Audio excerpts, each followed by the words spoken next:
Hello, this is Waylon Cosner, and this is my presentation for session 6, Faith Informed Clinical Identity and Practice presentation.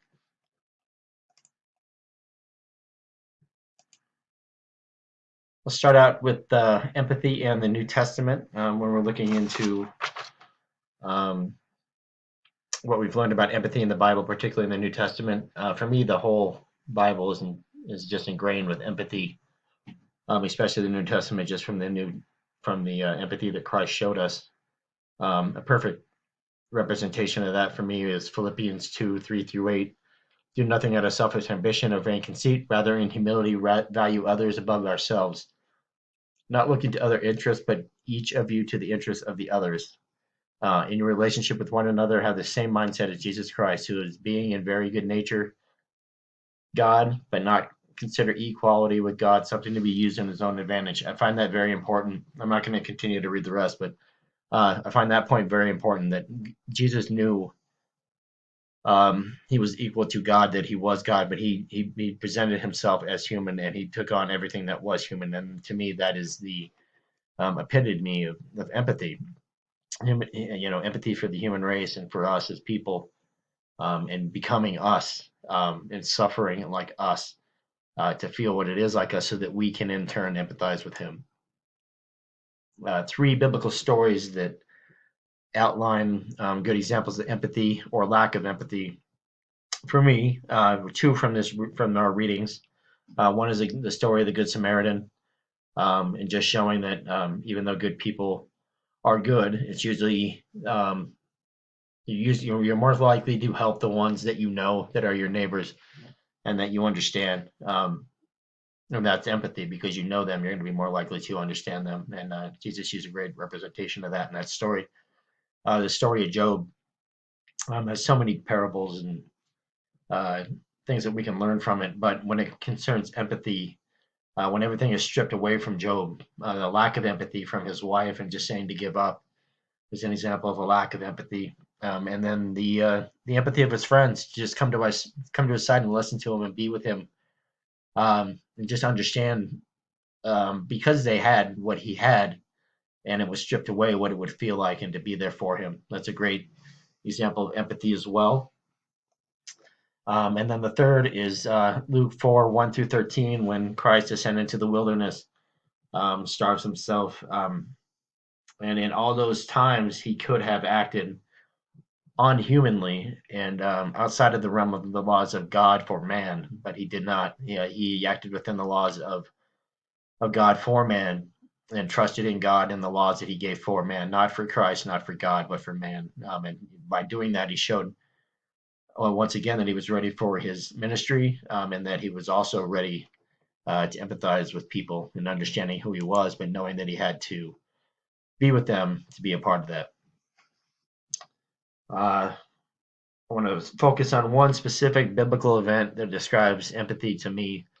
And I thought hard about so many different events in the Bible that represented empathy. But the biggest one for me is Jesus dying on the cross and dying for us. And as he's being taken to the cross, and there's so many horrific things they're doing to him, being done to him, and being shamed, and his clothes being taken and beaten, whipped, ridiculed.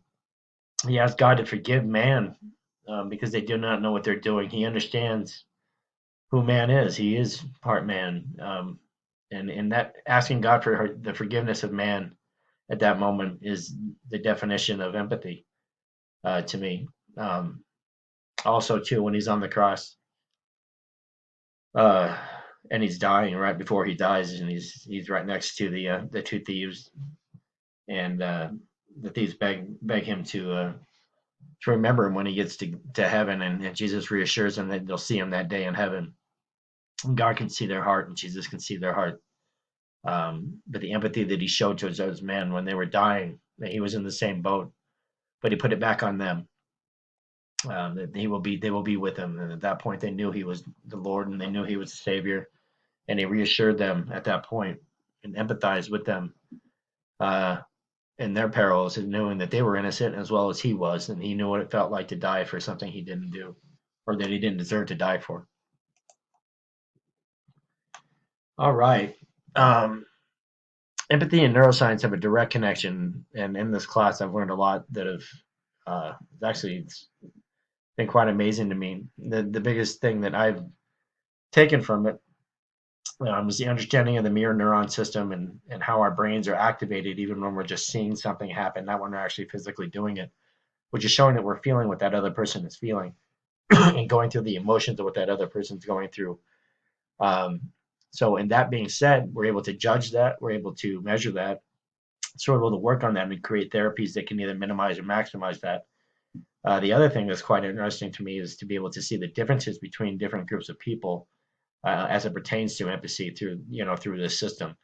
Um, in the last video we watched out of the last class, I was found a piece very interesting when they were talking about psychopaths, and it used to be thought that they didn't have emotion, they were unable to feel emotion. But through testing, and the results have created a much more interesting notion of psychopathy as not as being incapable of empathizing, but just sometimes choosing not to empathize and sometimes to empathize. So, with understanding that, we should be able to find a way to uh, monitor that system, not only monitor but adjust it and increase people's um, empathy through through testing and seeing what the best ways are to do it. Also, just knowing that psychopaths and people with that type of thinking do have the capability to have empathy is a great stride in understanding empathy. And finally, my personal faith connection to empathy is driven by the same verse um, that drives my faith and my belief, which is John 13:34-35. New commandment I give you, that we love one another just as I have loved you, but also are to love one another. But by this, all people will know that you are my disciples if you have love for one another. Love your neighbor, do good for each other.